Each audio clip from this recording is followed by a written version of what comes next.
Public display of affection o PDA, bawal na. Bisan katong mga magtiayon did-an nga mag-holding hands o labaw na nga dili pwedeng maghawk sa pampublikong dapit. Unsa ikasulti sa mga taon ini? Atong sayran pinaagi ning report. Nagipat. Alang kang Konsehal Joel Garganera, magpadakop na lang kuno siya kung bawal mo express siyang gugma ngadto siyang asawa. Apan iyang giklaro nga nakasabot siya sa tumong sa liderato sa PNP nga alang sa kaayuhan sa katawhan aron mag-contain ang virus pinaagi sa pagdili sa public display of affection. Mahimo ko na nga unknowingly kaning wala padakop na lang tani. Kanang lagda sa pulis para ra magina sa atong kaayuhan sa. Kining babae, may komedya nga tiil na lang ang iyahang kuptan siyang partner kung bawal mag-holding hands.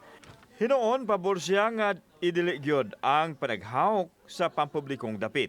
Kanang kupot kamot, sir, okay raman siguro. Pero kanang lain nga, kuan, agbay-agbay or una. Kupot tiil na lang, sir. Alang sa single nga si Roland, poslan man nga walay partner, mas maayo nga ibawal aron damay-damay na lang.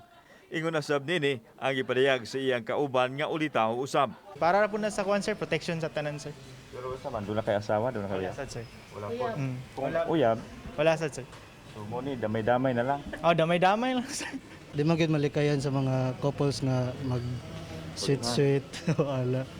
Samtang iklaro ni Police Lieutenant Colonel Wilbert Parilla, DCDO sa Cebu City Police Office, nga wa pa sila makadawat og written memorandum mahitungod sa pagdili sa PDA. Matod niya nga igo lang sila mopatuman nini og kutob lang usab sila sa pagpahibmatngon sa mga tao. Gidugang ni Parilla nga ang tanan alang lang gyud sa kaayuhan sa katawhan nga gihamog karon sa pandemya. For me is distancing, no?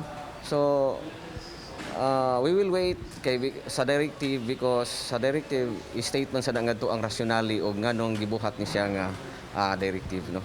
Kauban si Marlon Melgaso, ako si Alan Domingo.